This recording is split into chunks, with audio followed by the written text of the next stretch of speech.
አጎትሽኮ የእህቴ ልጅ መጣች ብሎ ቀዩን ሁሉ ምስ አደረገው። ደሞ ነገ እኮ ለደግሶ እያለኝ እኮ ነው። ኧረ አያስፈልግም እናቴ። ተይው እባክሽ፣ እንደፈለገ ያድርገው። ደስታ እኮ ነው እንደዚህ የሚያደርገው። ብታይ እኮ እንዴት ደስ እንዳለው። አይ ደስ ይላል። እኔም ቤተሰቦቼን ስላገኘሁ በጣም ደስ ብሎኛል። መጣሁ እናቴ፣ አየር ልቀበል። በዚህ ማታ? አዎ እናቴ፣ እንቅልፍ እምቢ ሲለኝ ወጥቼ ጨረቃ ማየት ያስደስተኛል። ተይ እንጂ በዚህ ምሽት መውጣት እኮ ጥሩ አይደለም። በዛ ላይ ብርድ ነው። አይ ችግር የለውም፣ ባይሆን አንቺ ተኝ።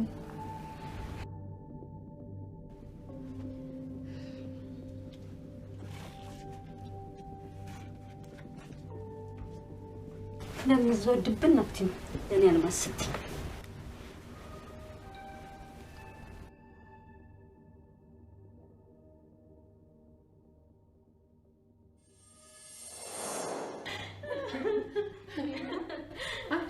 እንደዚህ አይነት አስቸጋሪ ልጅ ነበርሽ ማለት ነው እንዴ?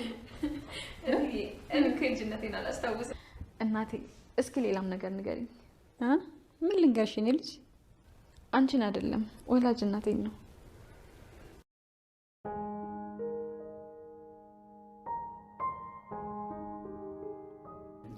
ነው? እሺ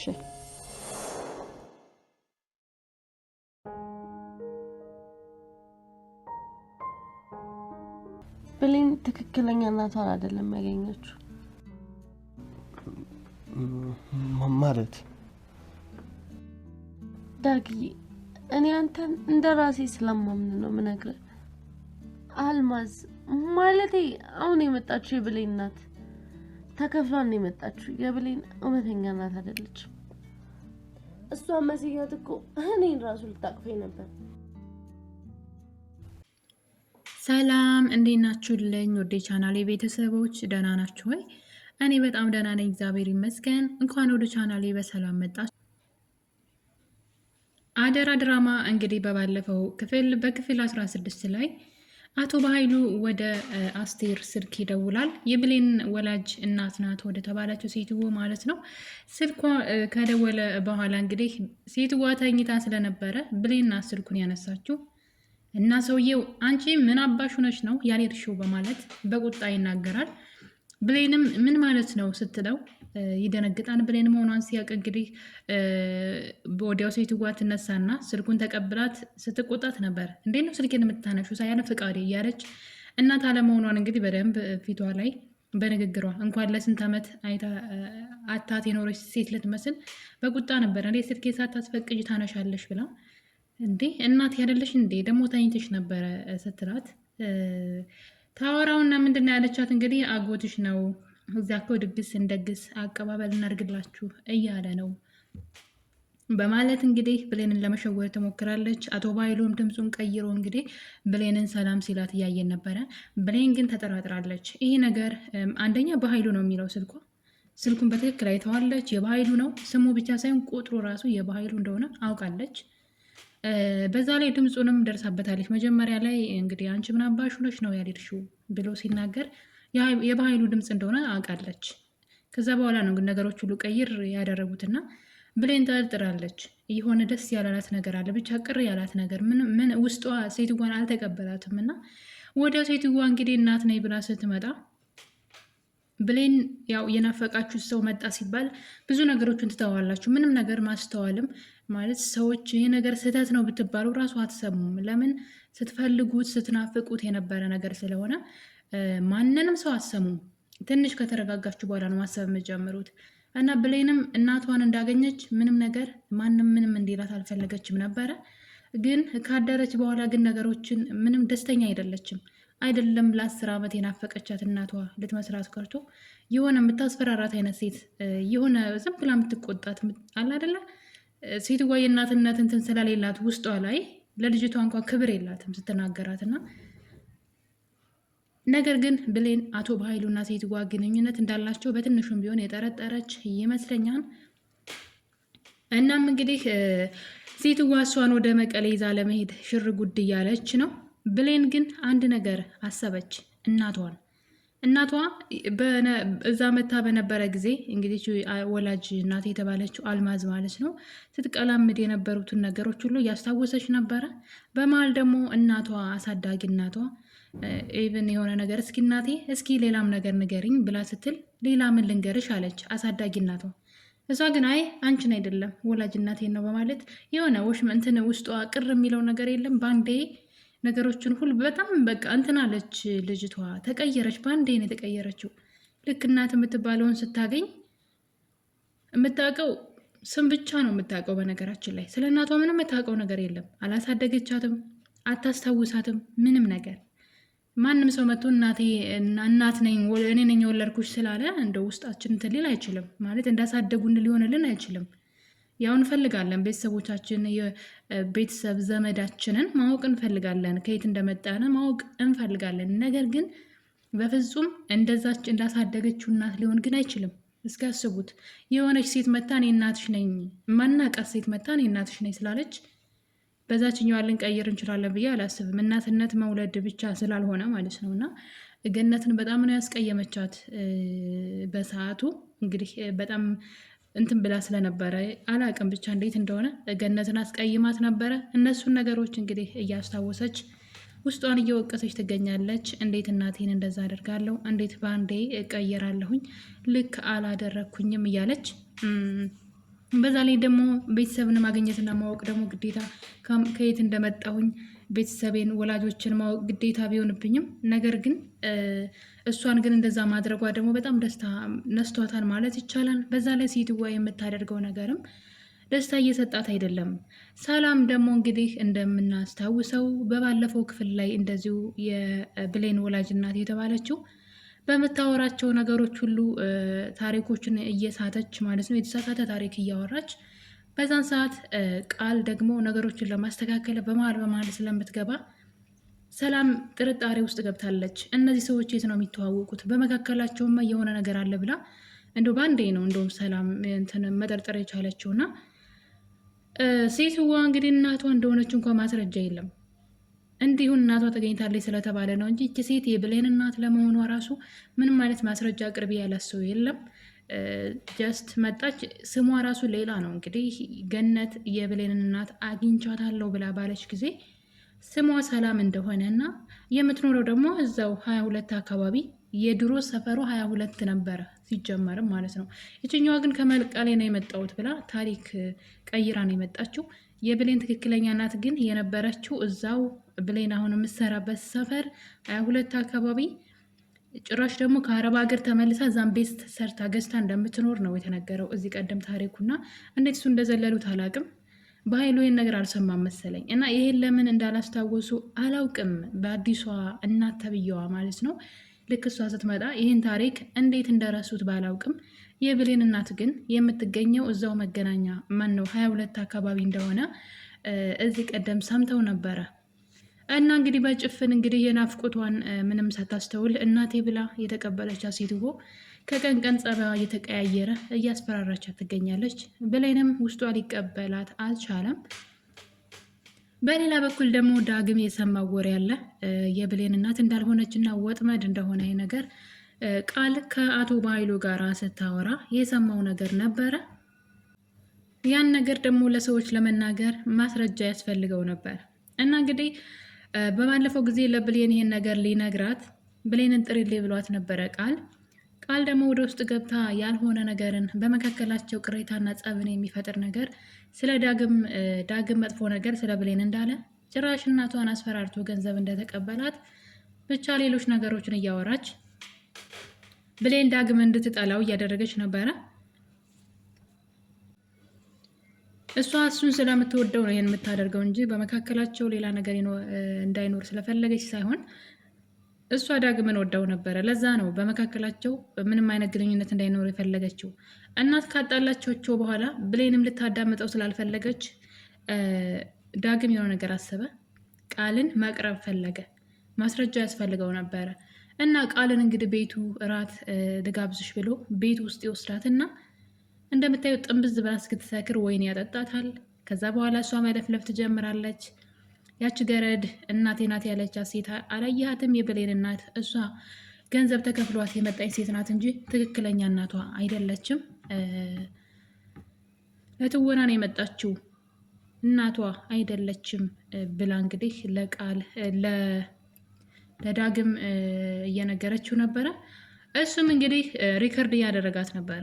የምታወራውን ነገር ሁሉ ሪከርድ አድርጓታል፣ አንድ በአንድ ሳይቀር ማለት ነው። ምክንያቱም ማስረጃ ስለሚያስፈልገው ነው።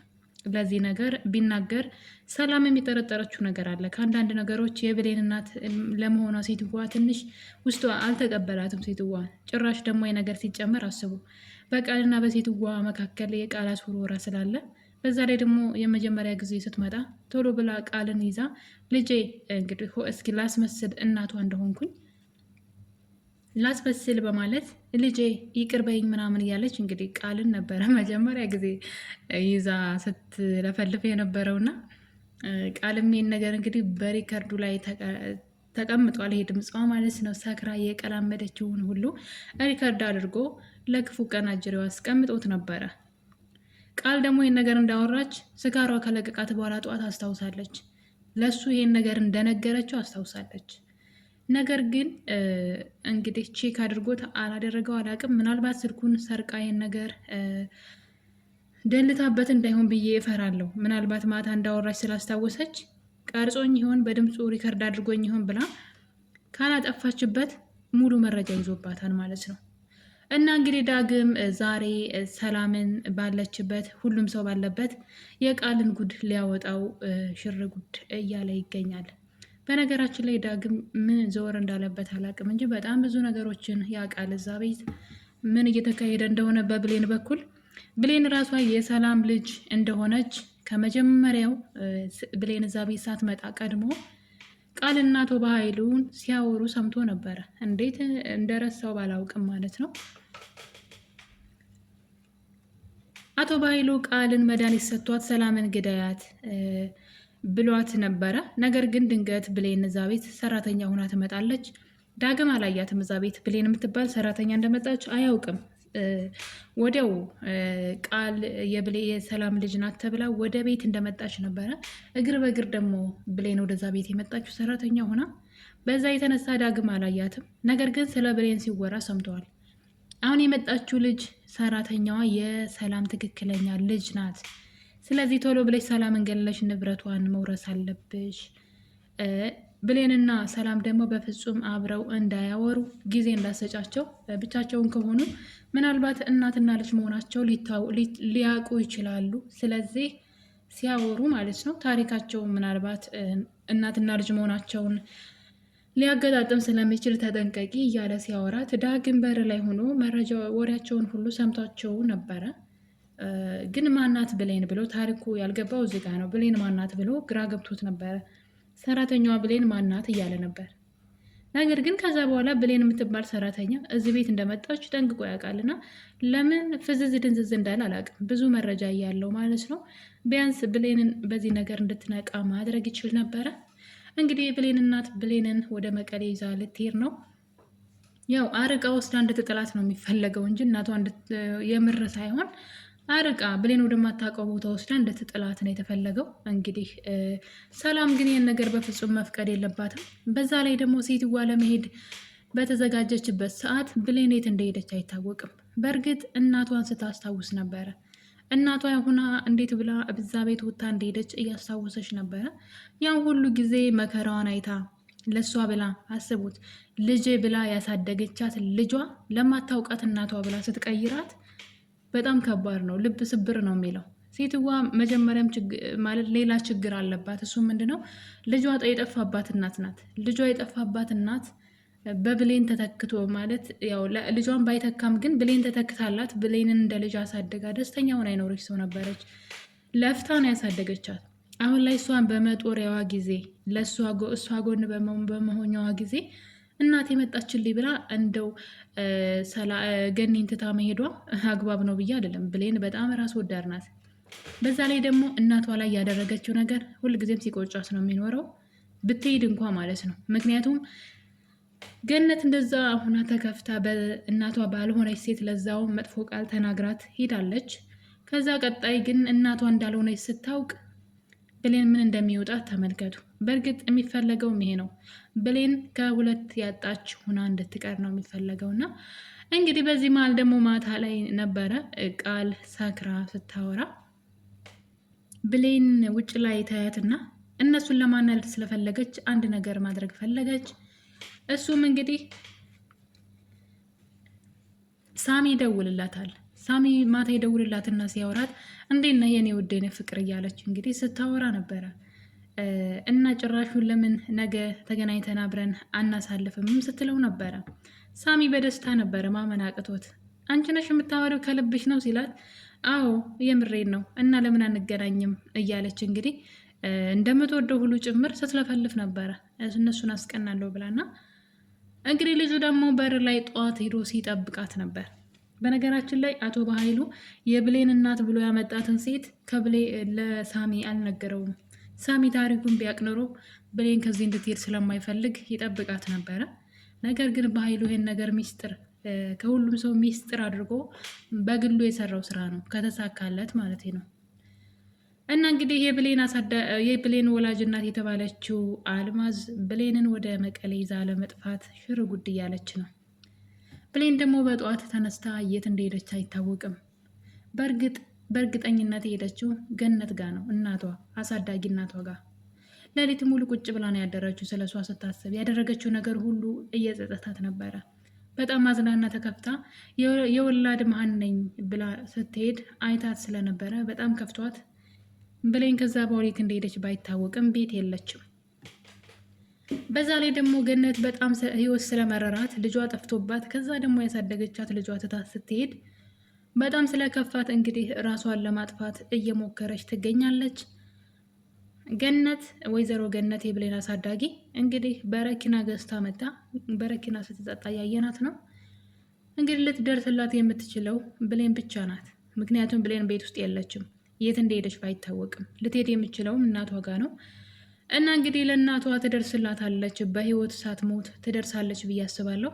በዛም የተነሳ እንግዲህ ብሌን ወደ መቀሌ የምታደርገውን ጉዞ ትሰርዘዋለች ብዬ አስባለሁ። ምክንያቱም እዚች ያለችዋን ያልታደገቻትን ትክክለኛዋ እናቷ ገነት ሆና እያለ የማታውቃትን ሴት እናቴ ብላ ተከትላ በፍጹም አትሄድም ብዬ አስባለሁኝ። ለዛም እንግዲህ ገነት በረኪናውን እየጠጣችው ነበረ። ብሌን ከደረሰችላት ግን ታተርፋታለች ብዬ አስባለሁ። ሴትዋ ከሞቶች ግን ብሌን በጸጸት ነው የምትሞተው። ምክንያቱም ብሌን ሴትዋን በደንብ መካስና መጦር ያለባት ልጅ ናት፣ ዋጋ ከፍላ ስላሳደገቻት። በቀጣይ ክፍል እንግዲህ ገነት ማን ሊያተርፋት ይችላል? አብረን የምናየው ይሆናል። ለቤት አዲስ የሆናችሁ ሰብስክራይብ አድርጉ።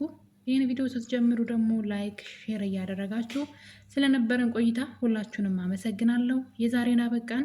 ሰናይ ጊዜ